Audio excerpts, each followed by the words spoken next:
Welcome back to Out There Area AM channel, folks, where we tear into the shadows of the cosmos, hunting truths that'll set your heart pounding and your mind reeling.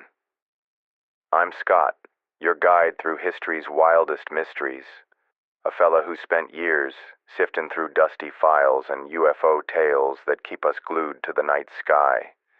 Today, we're diving into a story so strange, so packed with witnesses and hard proof, it's earned the name Britain's Roswell, the 1980 Rendlesham Forest incident.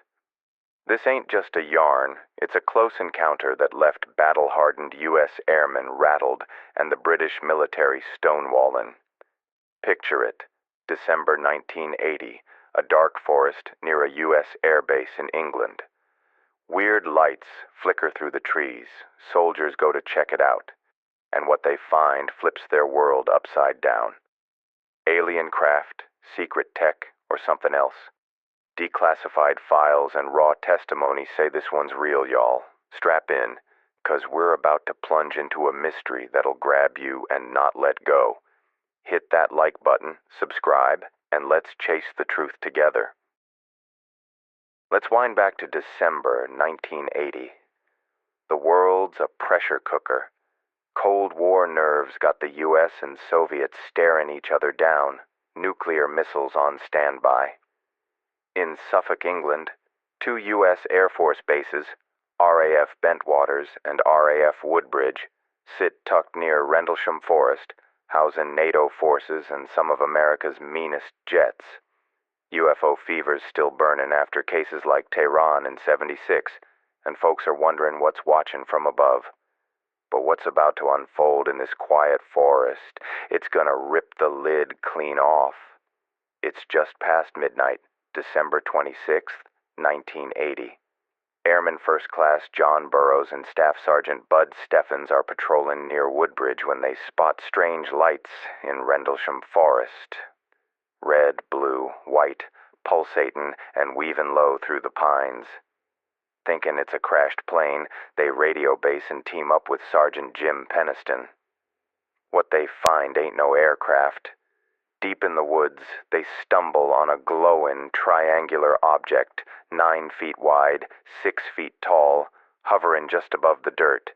Its surface is metallic, etched with strange symbols like ancient hieroglyphs, and it's cast in a reddish glow that feels alive. Peniston, a tough-as-nails guy, gets close enough to touch it. He sketches the craft and its markings, later saying it felt warm, like it had a pulse. The thing hums, throbs, then shoots up through the trees, leaving the airmen frozen in awe. 2 nights later, December 28th, it's back. More lights dance in the forest, and now Lieutenant Colonel Charles Halt, Deputy Base Commander, takes charge. He leads a team, Burroughs, Sergeant Larry Warren, and others, with flashlights, a Geiger counter, and a tape recorder. Halt's audio log, later leaked, captures the chaos. It's moving toward us. No doubt, this is weird as hell. They spot a red, oval-shaped object darting through the trees, dripping what looks like molten fire. It splits into smaller orbs, then vanishes. The Geiger counter spikes, showing radiation levels higher than normal. The ground tells its own tale. 3 dents in a perfect triangle, each 1.5 inches deep, where the craft sat. Nearby trees are scorched, branches snapped clean. This wasn't a dream. Something real touched down. The Rendlesham incident didn't vanish into the mist. It left a trail of proof you can't ignore. Lieutenant Colonel Halt's 18-minute tape, recorded live on the second night, is a gut punch. Real-time gasps and shouts, describing lights dancing in the sky and a craft like nothing I've seen. Peniston's sketches of the triangular craft and its symbols are meticulous, down to the weird markings. The ground dents, checked by British police, formed a precise triangle, and radiation readings, though some argue they're low, beat background levels. Halt's memo to the British Ministry of Defense, filed January 13, 1981, and declassified in 1983, lays it all bare. It's one of the tightest UFO reports out there, backing the airmen's claims. Burroughs, Peniston, and Warren never wavered, despite risking their careers. Peniston even claimed touching the craft gave him a telepathic download. Binary code, he scribbled years later, pointing to coordinates for an ancient site. Skeptics scoff, but the code's real, and no one's fully cracked it. The U.S. and British response? Dead silence at first. The Ministry of Defense called it no threat to national security, slamming the door on more investigation. But cover-up whispers started fast. Airmen like Warren said they got harsh debriefs, told to zip it or face trouble. Halt, a straight-arrow officer, stuck to his story, later speaking at UFO conferences. Some hint higher-ups at Bentwaters knew more, maybe even grabbed debris, but no hard evidence has surfaced. Skeptics came swinging. The big theory? Lights from Orford Ness Lighthouse, 5 miles off, flashing through the trees. But Halt's team knew the lighthouse's rhythm and swore the lights moved.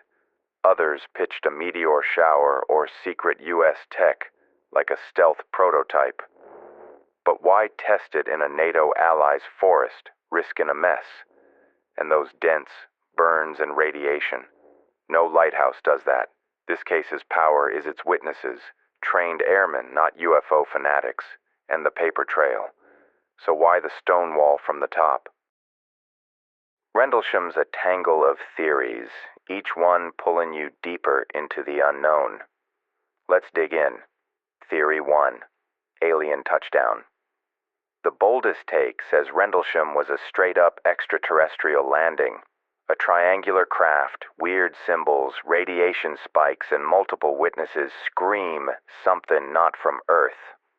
Halt's tape and Peniston's sketches ooze authenticity, and the airmen's rock-solid stories over decades are tough to shake. UFO expert Nick Pope, once with the Ministry of Defense, calls it a top-tier case. Was this a scout ship, maybe tied to the Hill's Zeta Reticuli claims, or something leaving a message in those symbols? Theory 2. Secret military test skeptics bet on a classified U.S. or NATO project. Maybe stealth tech or holograms tested near a sensitive base. The radiation and interference could point to experimental gear. But why risk it in a foreign forest? And why would airmen, trained to spot their own tech, come back so spooked? The cover-up vibes, threats, debriefs, keep this theory alive, but no proofs turned up. Theory 3. Human error or natural cause.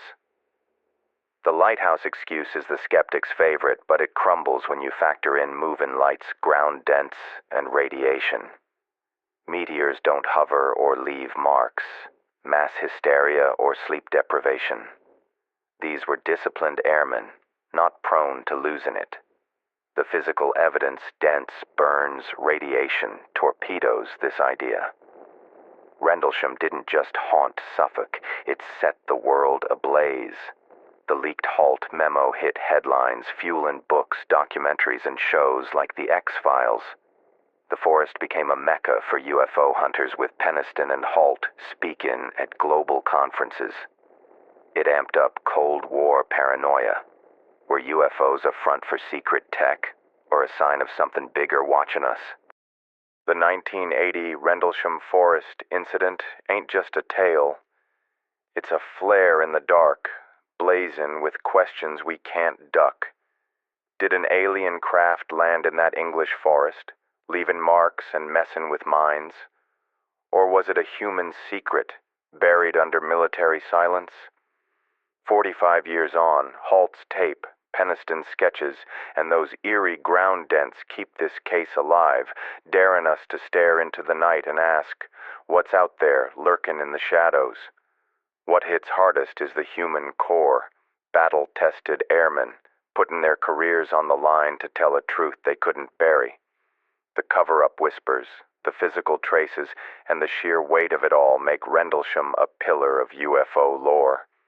It's a challenge to what we think is real, and it's not going anywhere. Now, I want to hear from you folks. Was Rendlesham a close encounter with aliens, or a classified test gone rogue? Drop your thoughts in the comments, and if you've ever seen lights in the sky that gave you goosebumps, shapes, flashes, anything, spill it. We're listening. If you're itching for more cosmic riddles, smash that like button and subscribe to our channel. Next up, we're tackling the 1997 Phoenix Lights, a mass sighting that set Arizona's skies on fire. Aliens or something else? Stay tuned. Thanks for riding along, y'all. Keep your eyes on the stars, but don't blink. Something might be staring back.